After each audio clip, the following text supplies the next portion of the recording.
Good morning, everybody. Glad to have you here as we finish up another week.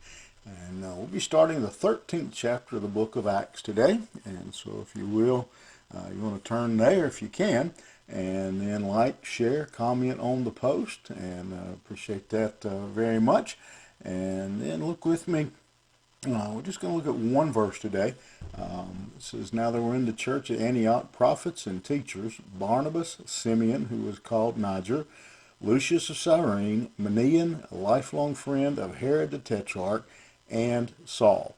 And so we're just going to cover that. I realize you may look at that and say, well, that doesn't seem like a lot of information there. And uh, you can make a case either way, I guess. But what we see here is, again, the first missionaries that are going to be sent out from this great church. And again, immediately we see a lesson that we need to take to heart today, and that is that a great church is reaching out to people, taking whatever means necessary to get the gospel out, and that is two of the things we notice here about the Church of Antioch that really makes it a great church is that it was a mission center. That God was using it to send missionaries out to the whole world. The Great Commission had commanded them to do that, and they had fulfilled the first part. They had preached the gospel locally and began to then to spread out, and now they're going to push out even further. They had taken the gospel to Jerusalem, Judea, Samaria, and now they're going in to the outermost parts of the world.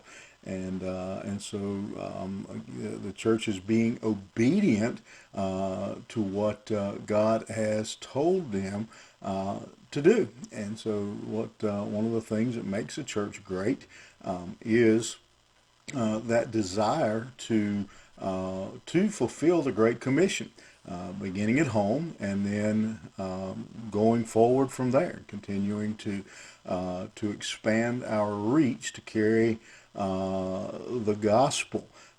Interesting that here that God doesn't use the great church at Jerusalem to do this. He starts from the church at Antioch, and so they go from there to carry again the gospel out into the world. Second thing we notice about this great church is the diversity that was found in this church. As we look at these men who are mentioned here, Barnabas was a rich man.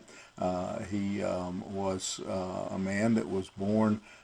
He was born on Cyprus, and so he was a wealthy member of the church.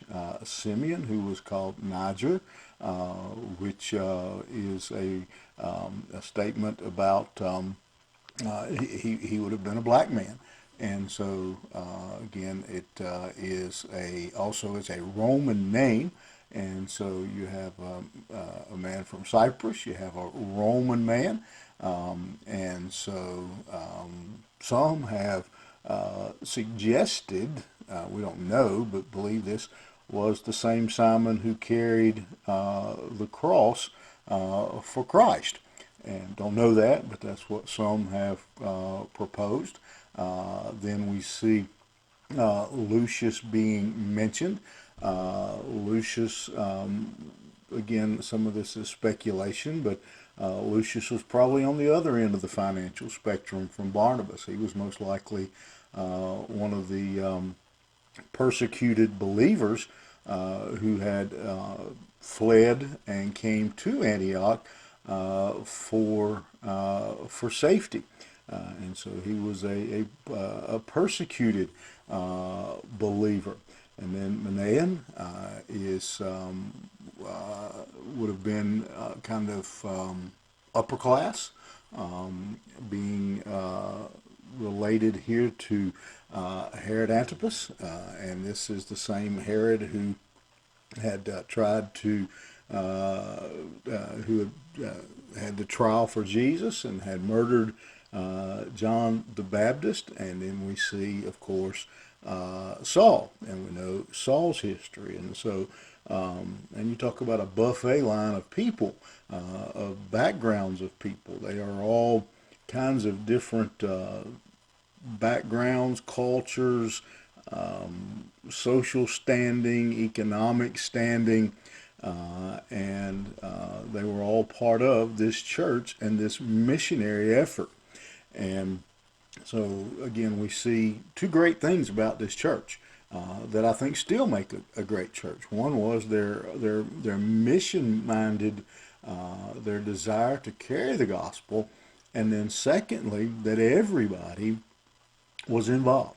That they reached across all boundaries, all cultural lines, racial lines. They carried the gospel to all people, and then all people were carrying the gospel.